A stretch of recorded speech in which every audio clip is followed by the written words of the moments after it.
In the early 20th century, philosophers reached a conclusion that seemed harmless. A side remark marking a term from one way of validating knowledge to another. And it stayed that way, a private game for philosophers, nothing that could disturb ordinary life. They discovered that metaphysics and ethics no longer belonged to the realm of the decidable. The register of the possible and the impossible, once mirrored by the moral register of duty and prohibition, was replaced by the register of what could be tested, by the contingent ways imagination could create and verify within the methods of empirical science. The influence of those who championed this exclusion of metaphysics, ethics, and even aesthetics, a small circle of thinkers whose names remain little known outside philosophy, is stretched from the Vienna Circle to A.J. Ayer, and defined what would be called the new dream of science, that only what could be verified had meaning. Everything else, they said, was nonsense. Wittgenstein's Tractatus sealed the verdict, whereof one cannot speak, and thereof one must be silent. For a while, it seemed that the mystery of meaning had been solved, simply by refusing to ask about it, and coping instead with whatever convergence or methods could reach. Until convergence itself became the problem, because now simulation wears the mask of convergence. The false can pass every test of the true. No counting machine can count the difference without risking confusion. So, ironically, a century later, the question has returned, sharper, more intimate, and harder to dismiss. We may converge, yes, but if no deeper distinction can be made within that convergence, we lose the very measure of what is human, what is art, what is meaning. So now we stand at a turning point when our ability to reorganize ourselves socially, to find a median where human self-awareness can once again gather into unity, can no longer remain silent, nor be left to the ideological manufacture of false hierarchies. If we want to solve this rationally, instead of letting panic and hysteria take over, philosophy must speak again, and not from a subservient position.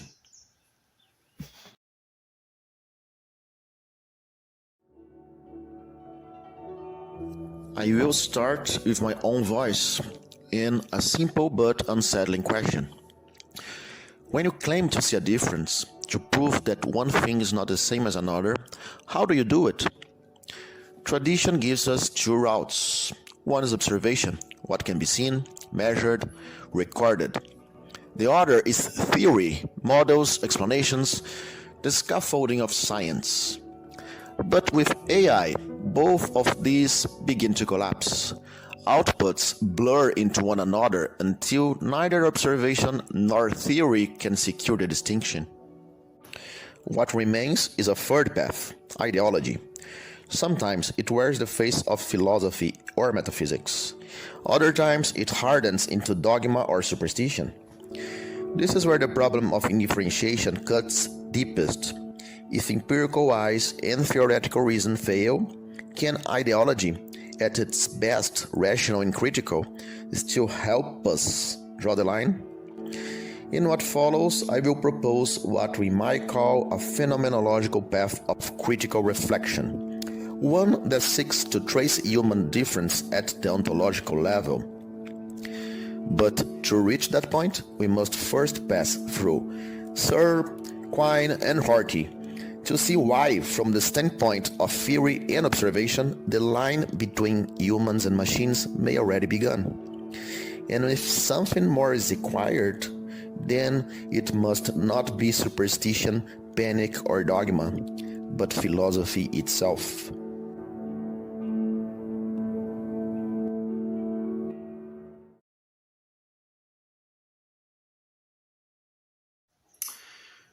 Frege, the German mathematician, became famous and a bit infamous for noticing something no machine could.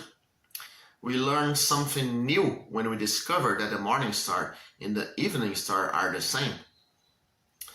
That insight led him to the distinction between sense and reference, and to a deeper claim.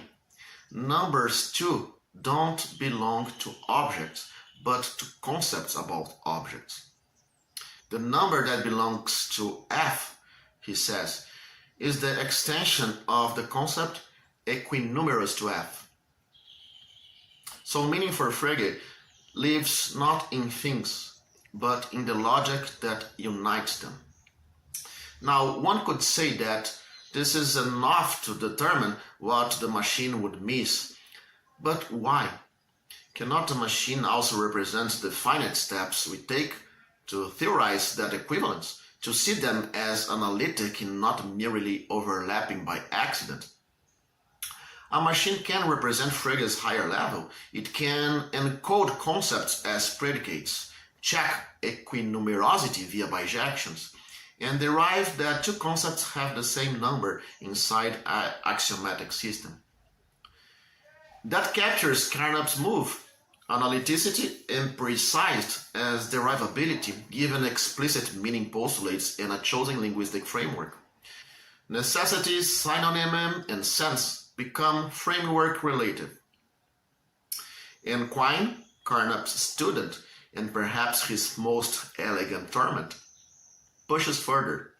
He treats meaning talk, even talk of deeper equivalences, as a heuristic for total theory behavior, and explains learning through holistic adjustment of a network to stimuli. A machine does not need second-order senses. It needs an update. And using that rule will balance central and peripheral commitments. This trades conceptual explanations for global extensional pragmatic fit. Things a neuron can learn without invoking ghostly properties like intentions. So who is right?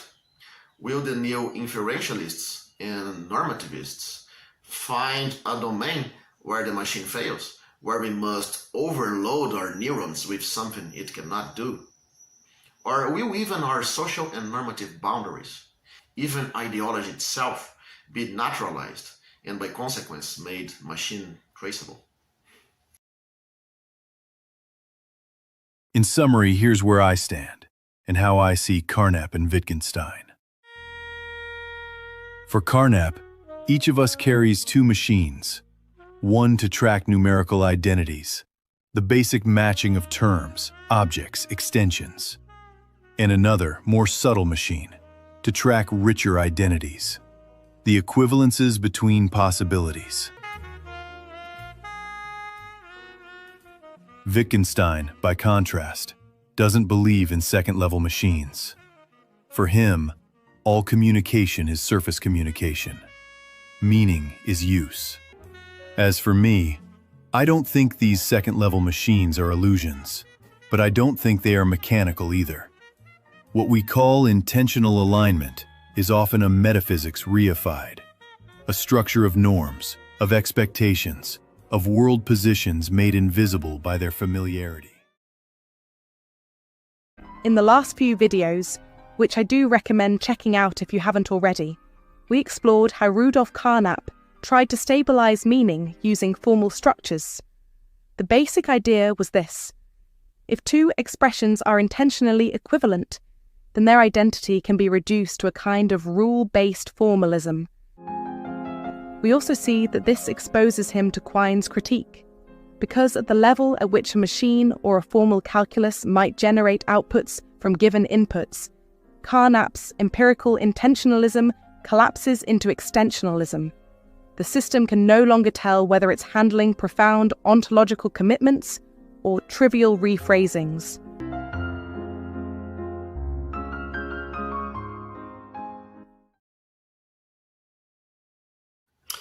I want to talk about three important thinkers.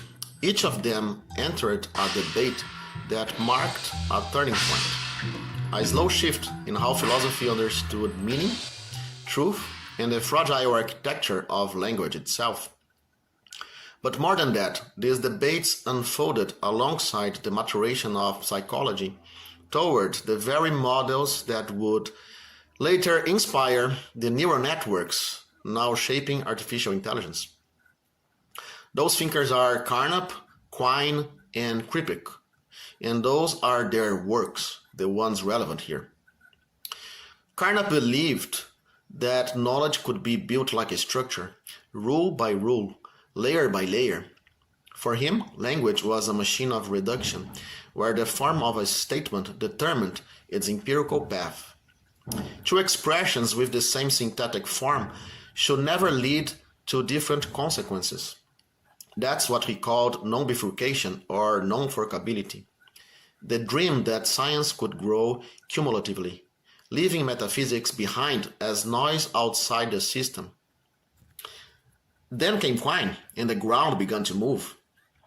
He showed that meaning doesn't follow a single route. It spreads. It's a web of interdependent beliefs, where even the link between a scientific law and the facts that support it is never fixed or unique. Shift one belief and the entire network rearranges itself. That's his holism, a world where revision replaces reduction.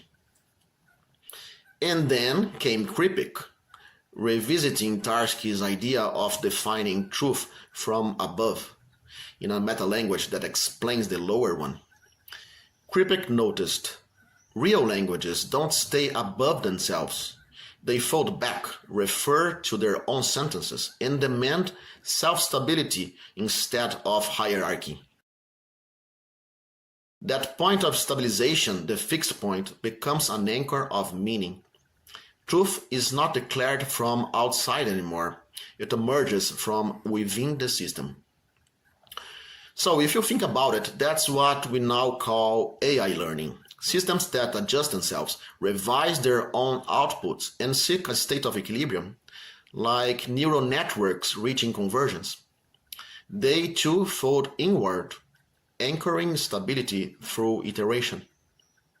So from Carnap's reduction to Quine's revision to Kripke's anchors of truth, and finally to AI's loops of learning, the movement traces how thinking itself learned to balance between order and change.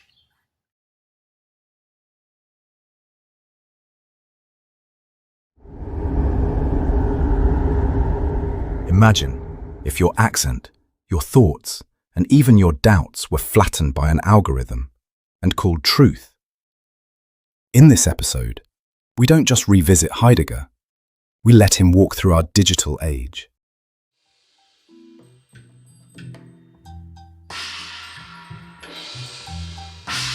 Aesthetic tools are a form of rationality when paired with real work on Heidegger, the kind that's been peer-reviewed. You can check. Just type my name into Google. So if the staging feels too polished, remember, it's dressing for a thought that bites back.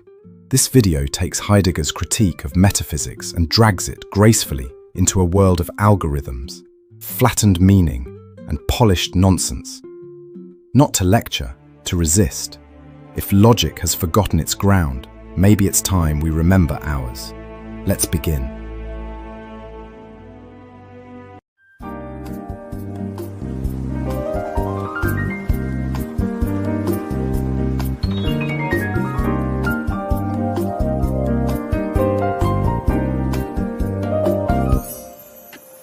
Welcome back to the podcast, 7 Minutes of Philosophy of Mind. I'm Lucas, though if the voice sounds slightly too crisp, blame the algorithm, not the soul behind it.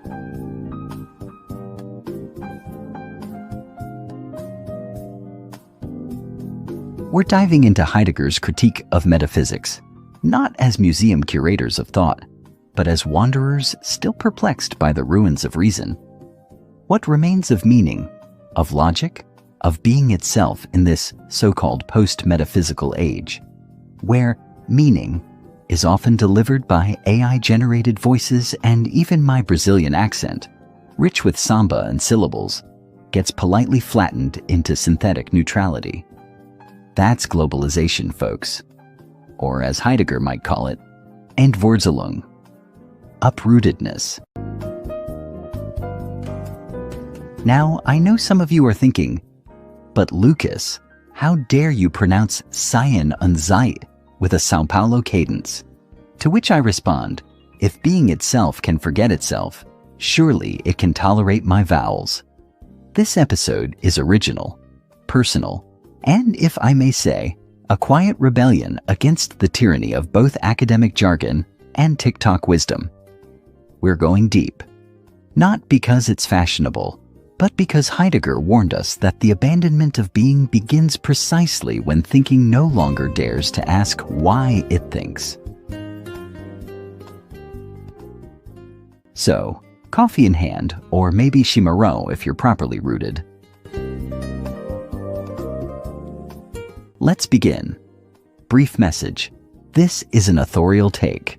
My way of extending Heidegger's insights into the structures of contemporary thought, especially where they intersect with philosophy of mind, semantics, and the logic of interpretation.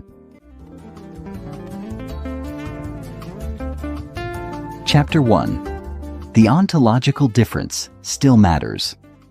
Let us begin then. This is the first chapter of the episode, and like any proper first step in philosophy, it will seem both obvious and obscure, like the sound of your own name in a dream. Heidegger reminds us of something that modern philosophy, in its rush toward clarity and calculability, often forgets, or perhaps represses with a kind of conceptual puritanism. The distinction between being and beings, what he calls the ontological difference. Now don't let the phrase intimidate you. This isn't mere Teutonic hair-splitting. It's the quiet engine behind all serious thought. And yet, the entire history of metaphysics, from Plato's luminous ideas to the tidy truth tables of analytic semantics, has been something of a betrayal of this difference. A forgetting, in fact, of the question of being itself. We have, as it were, tried to pin down the infinite with office supplies. Being, for Heidegger, is not a thing. It is not a substance, nor a field, nor a presence that awaits discovery in a lab or a lexicon. It is that which lets beings appear, but is itself not a being. And yet, modern metaphysics keeps trying to speak of it as if it were just another item in the cosmic inventory, something that might show up on a spreadsheet labeled Fundamental Ontologies, 2025 edition.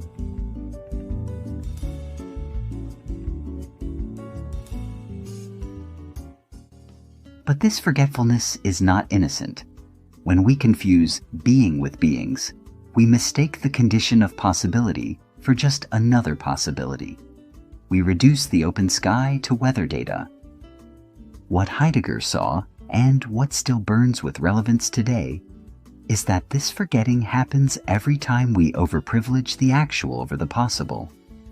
Every time we let logic, in its imperial confidence, stand in as the final arbiter of meaningfulness. Now, I say this with affection, not scorn. Logic is a wonderful tool, but when it forgets its own grounding, when it treats being as something it can calculate, bracket, or define, it becomes not a light, but a blindfold.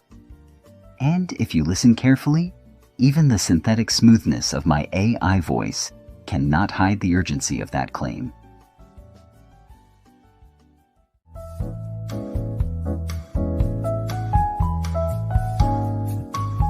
Chapter 2. From Logic to Apophanics, How Truth Became a Technique. And now we descend a little deeper. If the first chapter gave us the stage, this one draws back the curtain and shows us what has been smuggled in under the name of truth. In ancient Greece, that haunted cradle of Western thought, aletheia did not mean correspondence or accuracy. It meant unconcealing and emergence. Truth was not a predicate to be assigned, but an event to be endured, something that shone forth, often briefly, like lightning across a night sky. But something changed. With the rise of apophantic logic, the logic of declarative statements, of propositions and predicates, truth slipped from its ontological home into a grammatical suit. No longer an event, it became a structure, a technical form, a matter of correct articulation, like getting your verb tenses right or aligning a syllogism before the professor walks in. And voila, truth becomes technique, not. And we have inherited this shift with gusto. Today, truth is what can be modeled, measured, and, ideally, monetized. It's that which survives peer review and statistical scrutiny. It is no longer something that reveals the world to us, but something we extract from the world, like oil or metadata. Now, Heidegger is not nostalgic. He does not pine for a pre-logic paradise of mystical intuitions. But he does warn us. This transformation of truth from aletheia to propositional correctness is not progress. It is concealment. The very precision of apophantic logic risks occluding what makes truth possible in the first place, the openness of being, the fact that anything appears at all. So the question becomes, and it is not a rhetorical one, what are we missing when we reduce truth to predictive logic? Are we, perhaps, mistaking the map for the territory? Or worse, mistaking the coordinates for the landscape, the grammar for the breath? In other words, if every act of revelation also conceals, then in our age of algorithmic certainty, what truths are being hidden by our hunger for reliability? Even this voice you hear, smooth, well-paced, and unmistakably accented with the specter of AI neutrality, is part of the concealment. It performs clarity while sidestepping the trembling of genuine thought. And that, Heidegger would say, is precisely the danger. Not that logic is wrong, but that it forgets it was born from silence.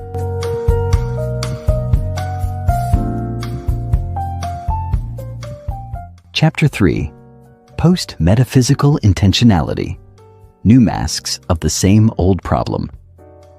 We now arrive at the intellectual territory that, for me, is most charged, not because it is new, but because it is so persistently dressed as if it were. In the 20th and 21st centuries, philosophy of mind has undergone an astonishing renaissance. Thinkers like Donald Davidson, Robert Brandom, and Daniel Dennett, each in their way, have built sophisticated frameworks for explaining intentionality, that haunting feature of mind, whereby thoughts are about things. They speak of normative pragmatics, inferential roles, semantic regularities, and even evolved computational architectures. It is an impressive effort, dazzling in places, and undeniably rich. And yet I must ask, as must anyone haunted by Heidegger's question of being, are these truly post-metaphysical frameworks? Or are they rather neo-metaphysical structures, new masks for an old habit, the habit of forgetting that meaning is not a mechanism? For all their nuance, these models tend to treat intentionality as something that can be mapped, traced, normalized.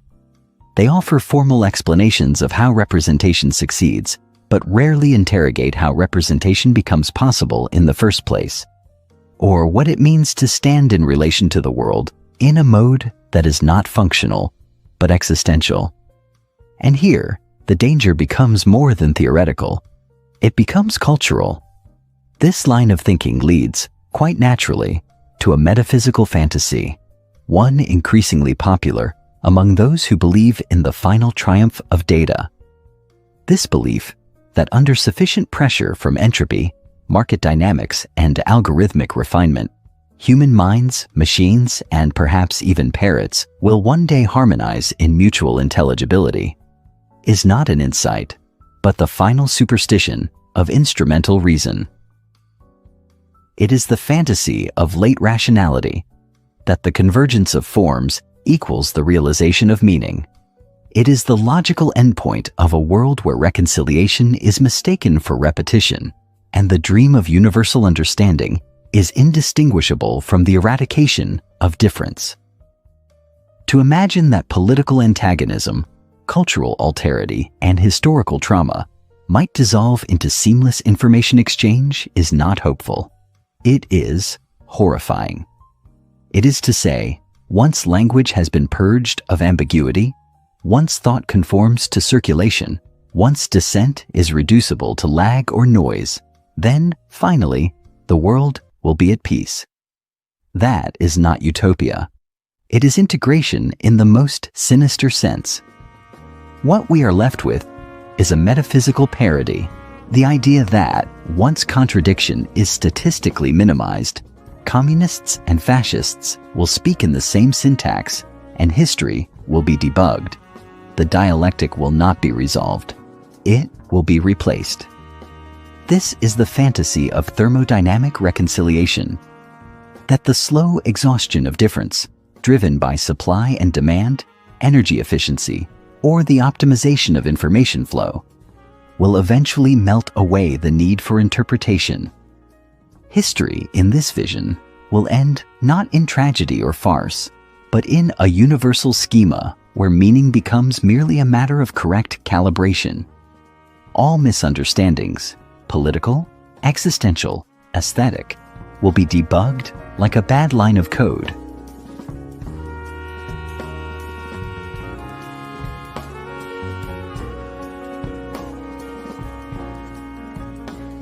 But this is not philosophy. This is metaphysical air conditioning. To assume that meaning will naturally emerge from systemic pressures is like assuming that, given enough time and shared climate control, poetry and bureaucracy will become indistinguishable, that Kafka and the tax office are converging forces, or that if your refrigerator can manage entropy well enough, it may eventually compose a sonnet. The problem is not that systems become more efficient. That much is inevitable. The problem is the belief that efficiency breeds truth, that minimizing thermodynamic cost will somehow lead to maximizing mutual understanding. It's a lovely thought, and entirely unearned.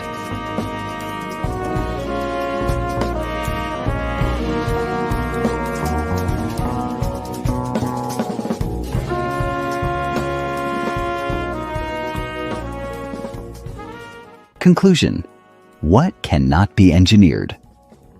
We have walked then through the stages of a quiet disaster.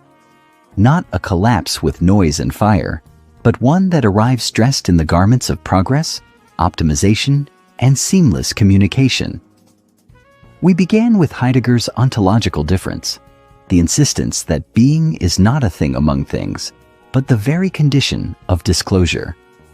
And from there, we moved through the great transformation. How truth became a matter of syntax, how meaning became system behavior, and how intentionality, that fragile bridge between mind and world, was rendered into predictive calibration. And this leads us to what I can only call the narcotic effect of successful rationality. The more efficiently our systems produce results, in science, in logic, in the behavioral modeling of intentionality, the less we are inclined to ask why they work and at what cost.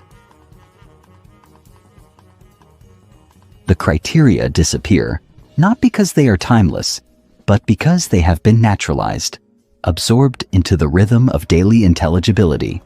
They become, in Heidegger's terms, ready to hand. This is not enlightenment. It is sedation. In the end, it is not progress that threatens us, but total presence, a metaphysics that no longer knows it is one.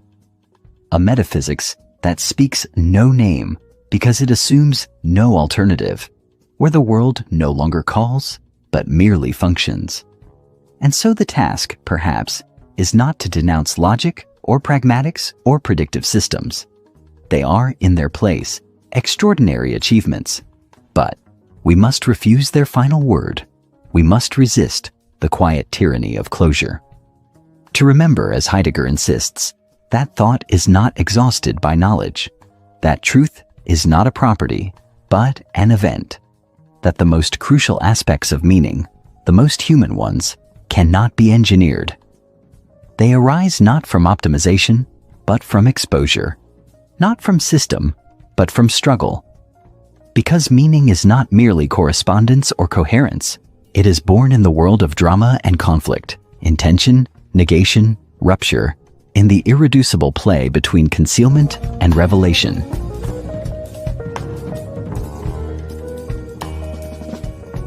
And so we return, not to a solution, but to a stance, to a clearing where the work of thought may begin again, not with certainty, but with care, not with conclusion, but with question.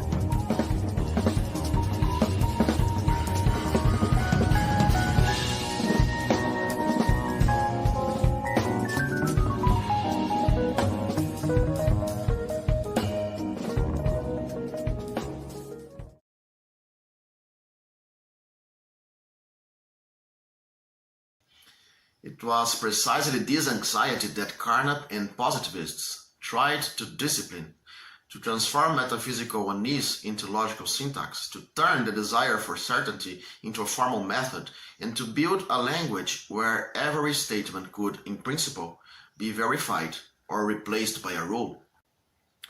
Yet Gödel shattered that hope from within. His numbering system allowed a formal language to describe its own structure. Through the translation of syntax into arithmetic, the system gained the capacity to represent statements about its own sentences and proofs. And you can see the resemblance to our own epoch's impossibility of creating a mechanical device that could reliably determine whether a work, a piece of art, a scientific paper, or even a sentence was mechanically generated. The very structure that promises transparency also conceals its origin.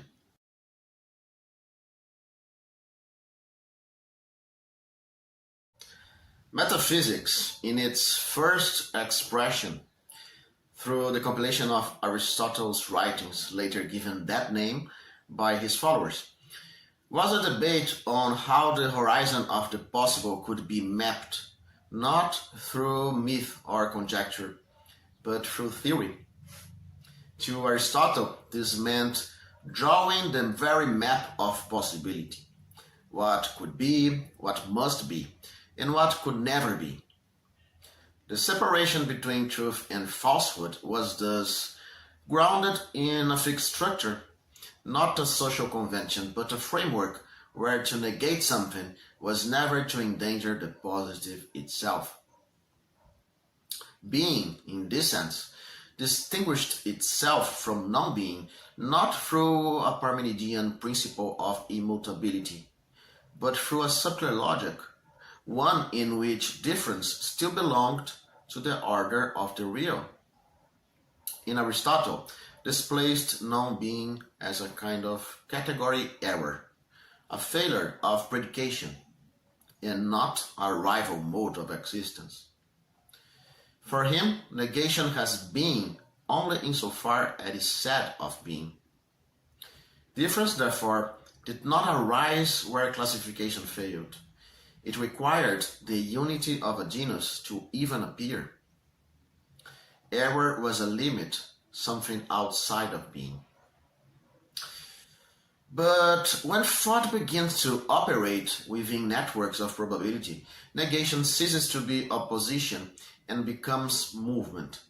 The false is no longer what the true excludes. It is the path the system must travel to recalibrate itself.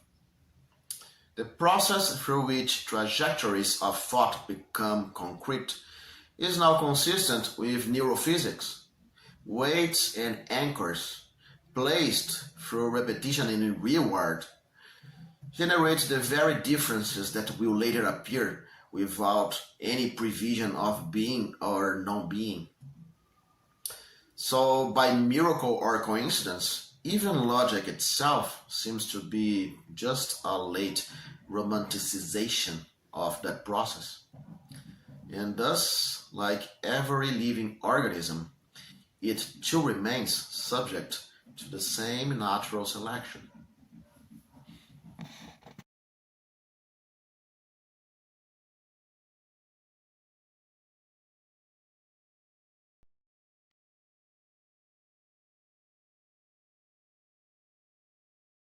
I have a question for Kurt Gödel.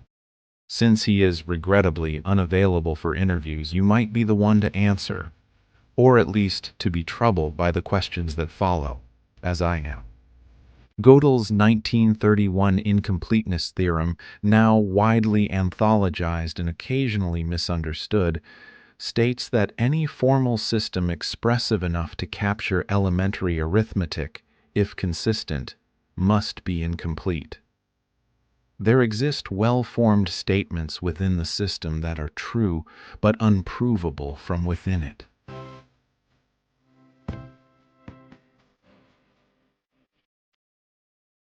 The proof involves a clever act of self-reference, a sentence that, in effect, says of itself, "I am not provable." The system, if it were to prove this, would thereby falsify it. So, if consistent, it cannot prove it, and yet the sentence is true. This mathematical maneuver has been taken by some to mark a limit not only of systems, but of machines modeled on them. The question is whether that limit is substantive. Is there something a human mathematician can do that a machine, however fast, however well trained in inference, cannot? Not a matter of performance or speed, but of principle.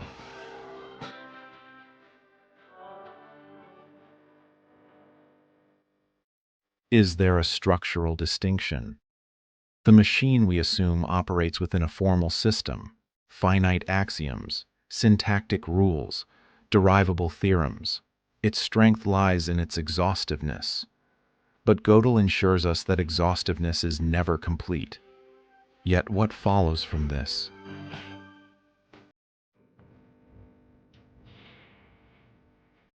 That gesture, the capacity to step outside the system and see its limitations, is not a computational operation. It's not a function. It's a rupture, a discontinuity. And that, as far as we can tell, is something a machine cannot perform from within its own architecture. But this is where the conversation turns, and why I find myself addressing Kurt Gödel, or you, or whoever is still listening. Because today, the prevailing attitude is pragmatic, not principled. People are saying, who cares? Maybe the machine can't see the wall. Maybe it can't explain its own behavior or justify its conclusions. But if it produces the right result, if it mimics the gestures of insight and performs the rituals of reasoning, why demand more? What matters, they say, is the output. Understanding, justification, awareness. These are romantic embellishments. A human might claim to see the unprovable truth, but whether this is insight or projection is not self-evident. The history of mathematics is not short on confident errors. It may be that Gödel's limit marks an essential asymmetry, that the machine is bound, and the human, somehow, is not. But this, too, is a hypothesis, not a consequence of the theorem itself. One must not confuse what the proof guarantees with what it leaves open. It guarantees incompleteness. It does not guarantee transcendence. Machines in practice function admirably. That they fail to introspect the limits of their own systems has yet to impair their utility. Whether this failure has philosophical depth or merely poetic resonance is uncertain. So I return to Gödel, or in his absence to you. Are we confronting a genuine boundary of intelligence, or merely a technical quirk? Is the unprovable also the unreachable, or simply the irrelevant? These are questions not answered by the theorem, but they are, at the very least, good places to start.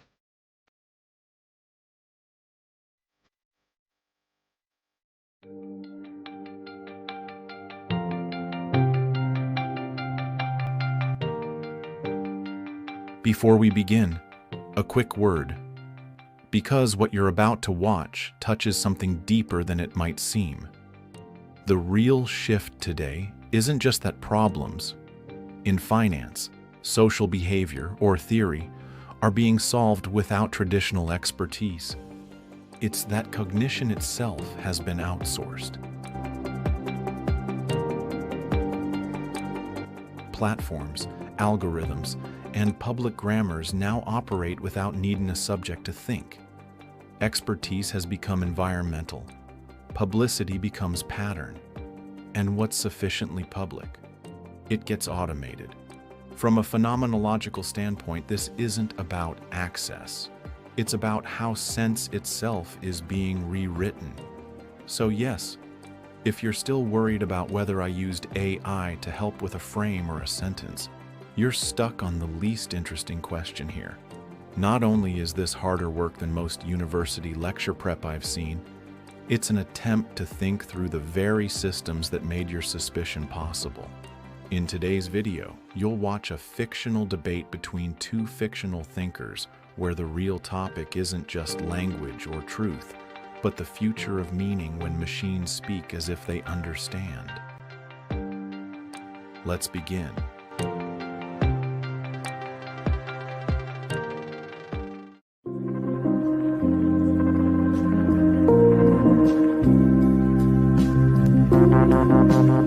Debate title, Can a Circuit Dream of Insight?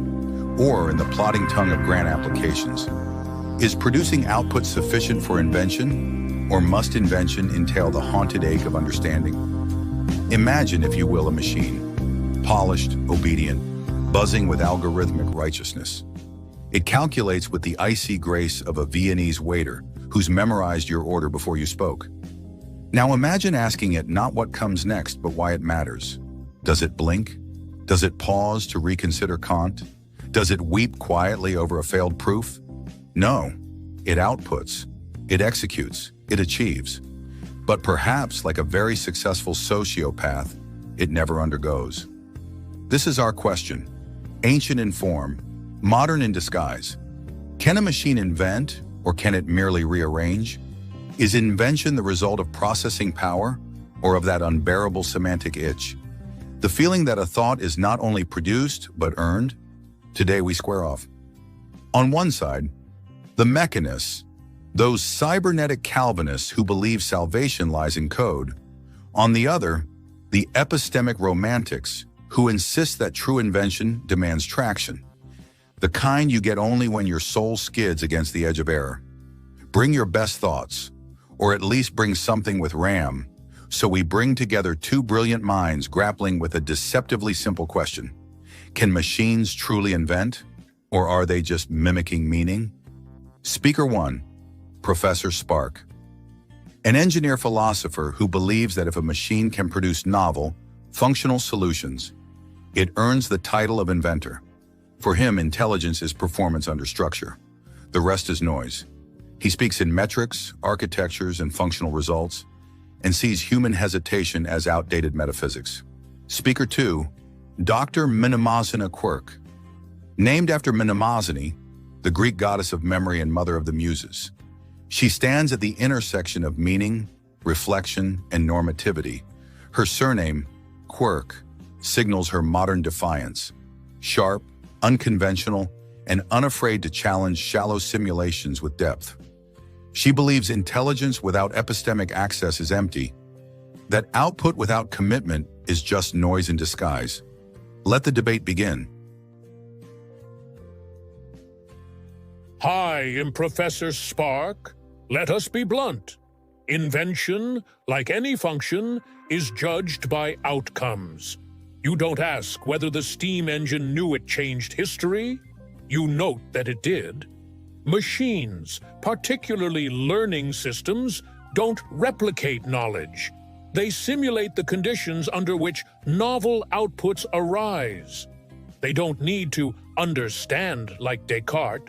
They simply need to produce what no prior system produced. That's invention. The proof is in the product.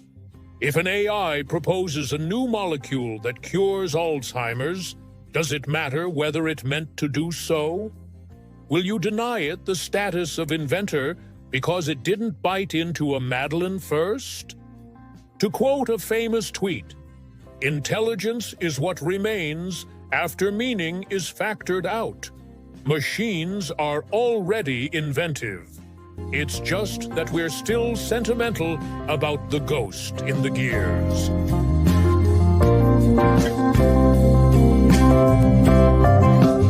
Dr. Quirk stands slowly, arms loosely folded, her expression somewhere between amused and slightly exasperated, as though someone has just confused a dictionary with a diary.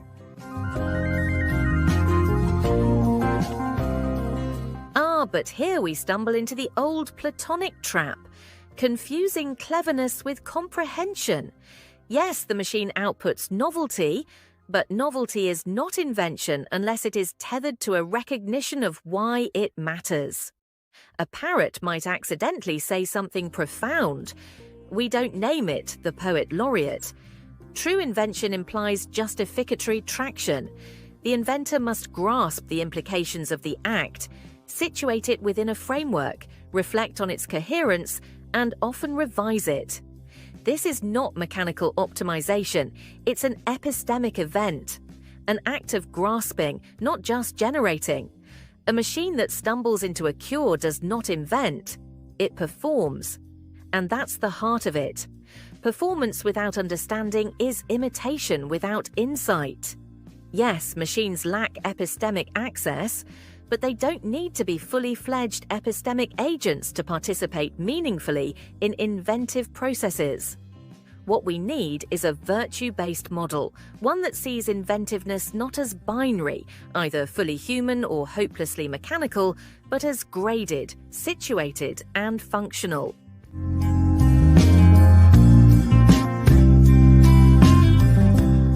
Professor Spark adjusts his glasses, surveys the room, and then speaks.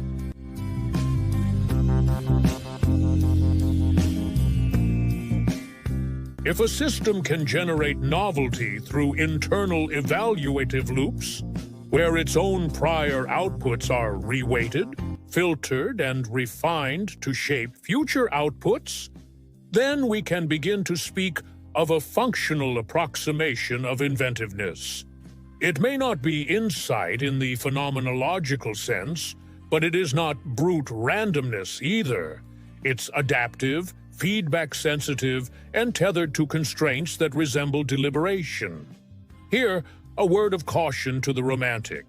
Perhaps epistemic access is not always the golden key it appears to be.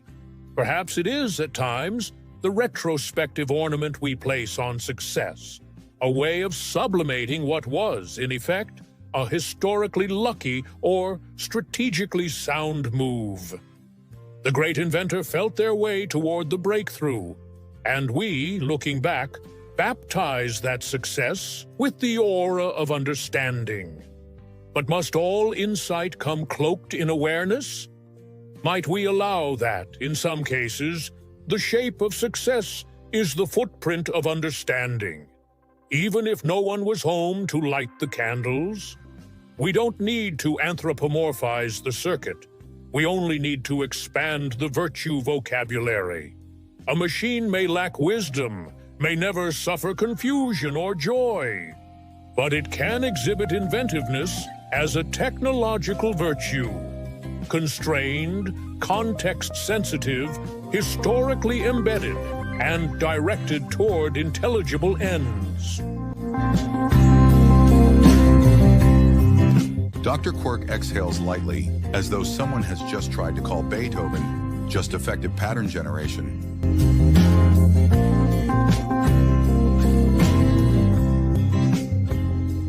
Oh, I see.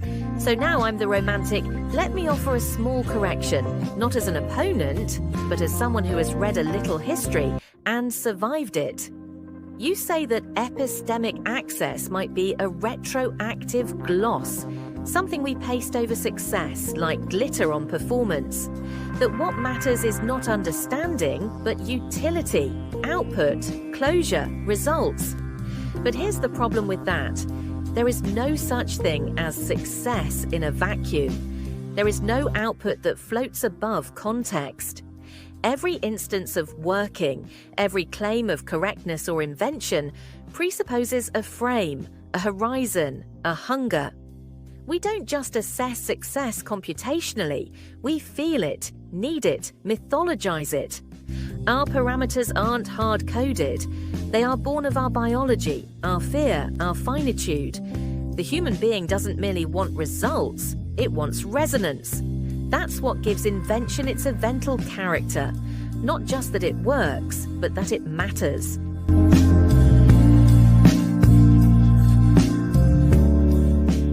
She lets that word hang in the air. Matters.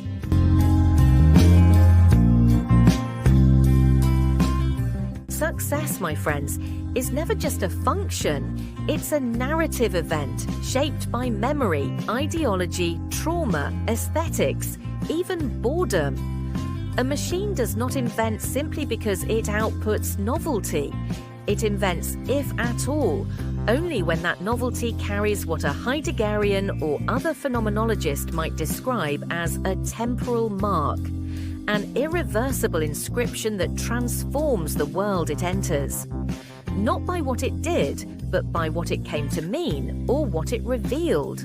So no, epistemic access is not romantic perfume. It is our only protection against mistaking echoes for origins. Machines may repeat our patterns, but they do not yet carry our grief, our references, our absurd cinema of meaning. To speak of success without us is to speak of a punchline without a setup. Noise, not narrative.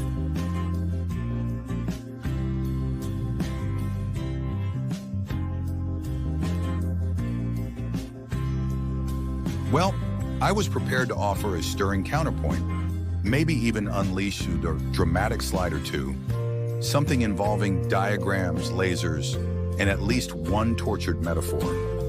But alas, Dr. Quirk has made things far too easy for me. Her argument is not only compelling, it's conveniently compelling. And who am I to struggle against clarity when it arrives gift-wrapped in existential gravitas? So rather than dragging this debate towards some artificial symmetry, I propose something far more elegant. We end on a high note.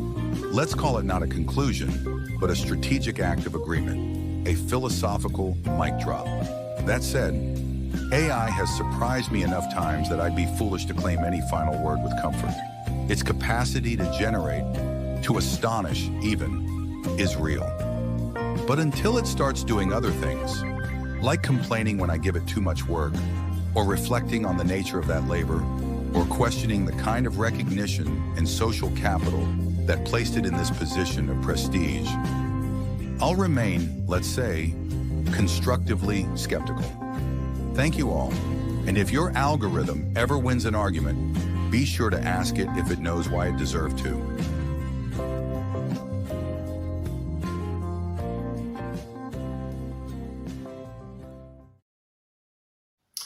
As a human, your conscious thinking unfolds through natural language. English, Portuguese, or any other system of science that binds thought to grammar. Every idea you form passes through prepackaged concepts and linear syntax. This is the Fodorian Carnapian inheritance, to speak in academic terms.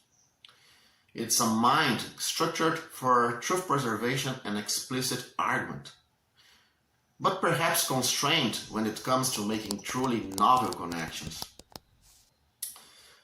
Now, a large language model, by contrast, belongs to another lineage, the Churchlands style connectionist paradigm. It has no inner monologue, no sentence guiding its thought. Its cognition is purely geometric, high-dimensional vectors moving through vast spaces of correlation.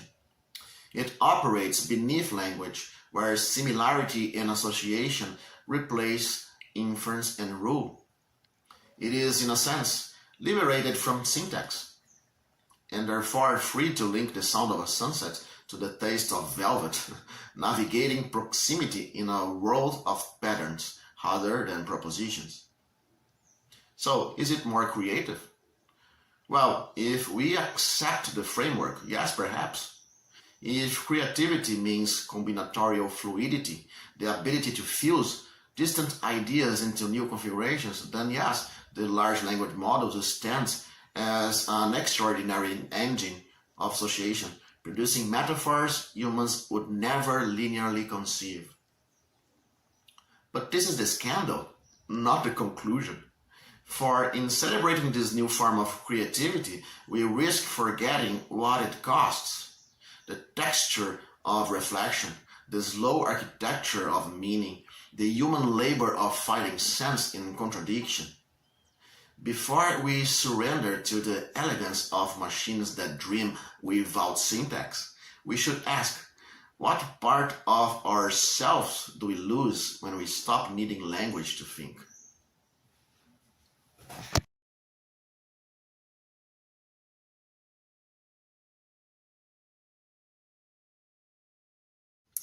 When Hubert Dreyfus published What Computers Can't Do back in 1972, people laughed at him. He claimed that machines would never be able to replicate the higher functions of human intelligence. At the time, the AI community was still chasing the dream of symbolic reasoning, the cathedral of logic where rules and representations alone were supposed to unlock general intelligence. But history proved him right. In the 80s and 90s, that symbolic paradigm collapsed. New approaches, connectionism and neural networks started to redefine the field. These models focused on learning, adaptation, and distributed processing. And good old-fashioned AI faded into decline. In this expanded edition, Dreyfus not only explains that shift, he also shows why philosophy is essential to understand it, a move from rigid formalism to questions of context, embodiment, and meaning. So if you are curious about where artificial intelligence came from, why philosophy became so important to its study, and why even today's machine learning can't escape Dreyfus' critique, this book is essential. I will leave the link in the description, and if you know my channel, you know I usually mix readings with video, visuals, and music. But here I am trying something different. I'm just making a direct invitation. If you buy through my link, you'll get the book, and it also helps support the project.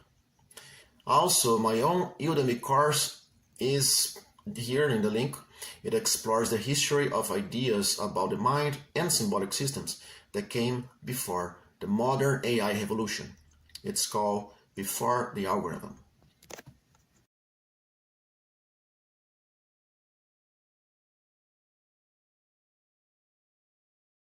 Part 2. Physical Instantiability. The second ground is more austere, but no less decisive. It is the claim that, however elaborate the logical superstructure we construct, it must eventually be instantiated in a physical system. Logic without instantiation is a dream. It must be written, stored, processed, enacted in neurons, in silicon, in systems that consume energy. Logic is, in the end, bound to hit. This requirement strikes directly at the heart of analyticity. For a proposition to be purely analytic, it would need to be demonstrably true without ever depending on physical processes.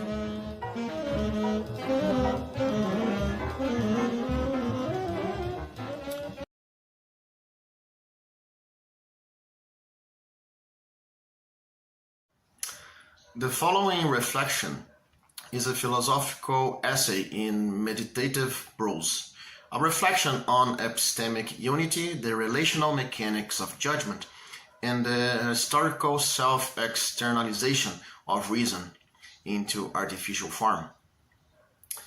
Since Kant, the concept of mind has been modeled after the idea of unity, a unity not given by substance, but by the relational mechanics of judgment. To think is to organize experience into singularity, to choose from the entire space of possibilities One precise configuration of sense, where no fact or evidence could ever support both a statement and its contradiction. From this structure arises the model of mind as language, reflection collapsing into its own medium. Our conceptual practices stabilize truth by tracing the trajectories that succeed in excluding falsehood. Over time, these trajectories became codified, the grammar of what can count as possible, the public mechanics of meaning itself. And here lies the surprise, or perhaps the discomfort, about artificial intelligence. It is not an alien invention, but the mirror of our oldest metaphysics. The mechanization of judgment, the externalization of the same logic that once defined the unity of mind. We build machines that now perform at scale the very process through which reason once recognized itself. If you want to follow this reflection further into how these ideas evolve from Kant to Quine, from logic to language, and finally to artificial intelligence, you can now explore my complete course. It is for free, and it is the related video to this story.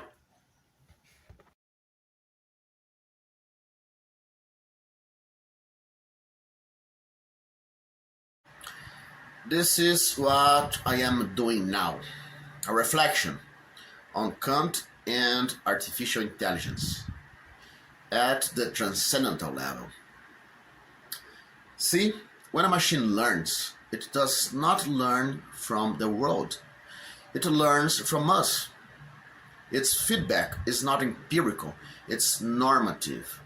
It does not test experience, it tests approval. Large language models are not calibrated by contact with objects, but by alignment with human preferences. What sounds coherent, acceptable, ethical, or institutionally safe. So what they develop is not perception, but some kind of reputation.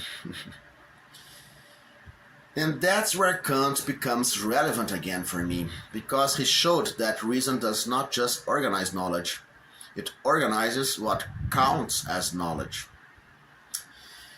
Now imagine that process externalized and automated, a machine evolving through human validation alone, without any road left to confront it. What we are building might not be an artificial intelligence, but an artificial form of practical reason.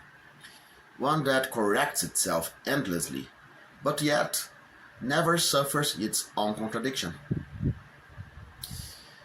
This will be my next course, but you can already watch my last one for free. It's linked as the related video to this story.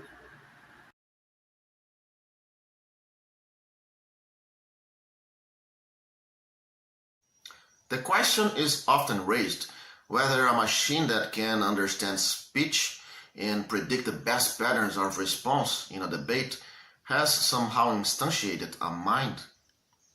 My answer is no, not because the achievement is trivial, but because it demonstrates the opposite of what the question assumes. What the machine does shows not that consciousness has been replicated, but that much of what we take for understanding operates below the level of mystery. It reveals that there is nothing supernatural about the ability to follow a conversation, recognize a word, or infer probable meaning. Another person could do the same, not through metaphysical insight, but through the minimal effort of adjusting to recognizable patterns, computing the signals that are already there. The machine doesn't unveil the secret of mind. It only exposes how much of what we call mind is statistical adaptation to entropy. But then again, is that really all we mean by mind? Isn't there something in the excess, in the misunderstanding, in the surplus of meaning that refuses to compress itself into pattern recognition? Perhaps What we call thought is not a mastery of entropy, but a heat that still lingers in it. The restlessness that keeps patterns from settling. Because if every disagreement, every ambiguity, every contradiction could one day cool down into perfect statistical balance, what would remain of meaning? Imagine a world where even political polarization fades, but not through reason, but through the slow cooling of information itself. Would that be peace or the end of thinking? That's the questions that I approach in my new course, The Cooling of the Mind. It's a 1-hour philosophical session of video essays and on-camera reflections about what happens when intelligence stops burning and begins to settle.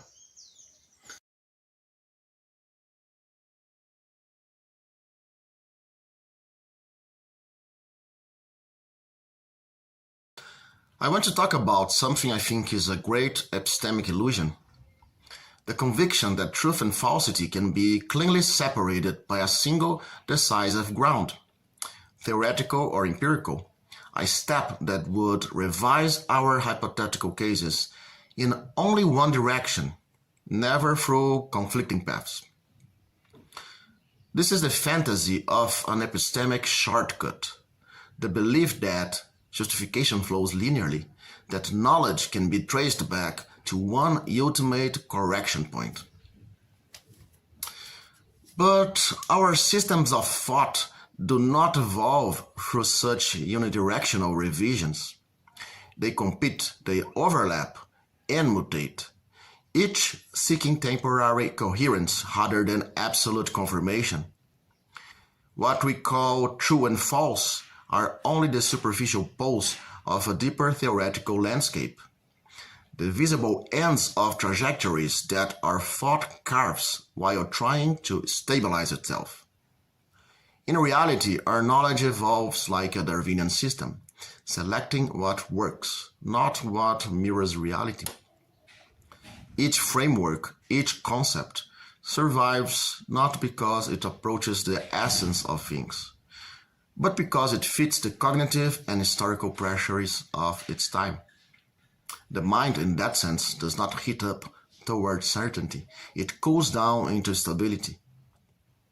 This is the starting point of my course, The Cooling of Mind, a reflection of how intelligence, from Kant to Churchlands, becomes a physical process of selection rather than revelation. Watch it on YouTube, it's for free.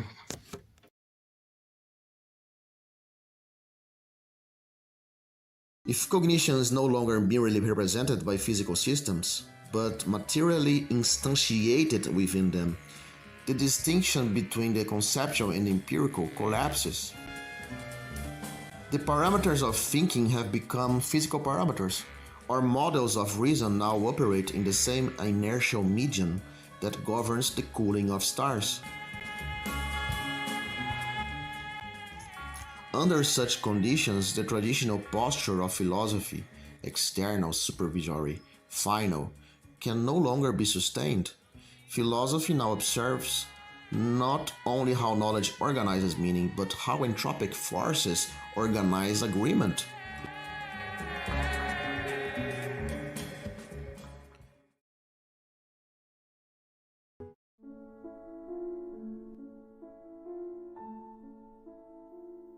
For me, Quine's and Rorty's scenarios are not neutral diagrams of human possibility or conceptual representation. They are portraits of dominance's self-image. By that I mean something less mysterious than it sounds, accounts of how a prevailing system narrates its own success.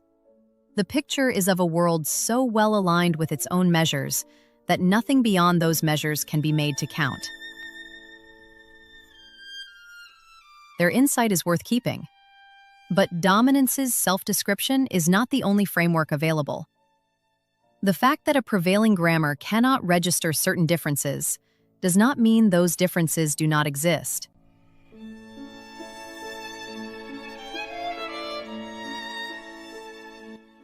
there are regions of differentiation that perfect operational alignment does not erase, and I will mention them only briefly here, because I have not yet reached the point where I can develop this less peaceable part of the thesis.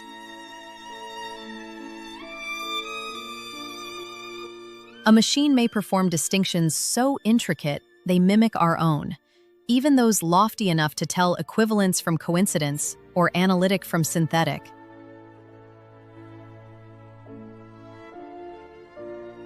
But this refinement is always an upgrade in computation, not a leap into ontology. It has no power to draw the line between being and beings. Forgive the detour into metaphysics, but it's worth it. Machine distinctions don't pass the knife where there is an understanding of being. They merely sharpen their blades for the same old cuts.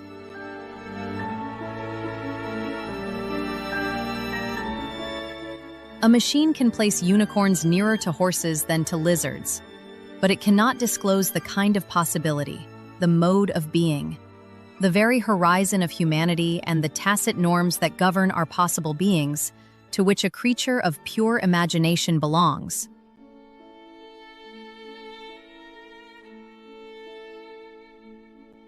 It can classify, but it can't really differentiate. That line is not a computational threshold. It is an ontological one, drawn only where there is an understanding of being itself.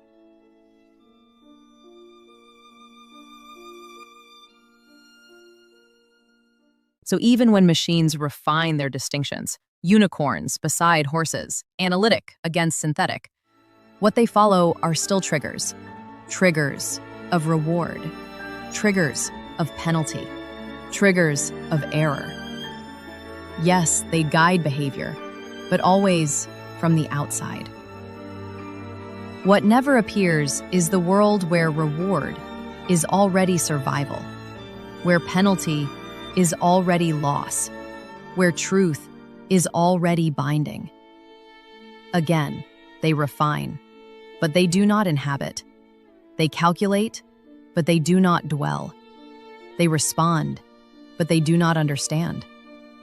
And so the horizon of consciousness remains, not in the trigger, not in the signal, but in the background of meaning that no machine has yet entered.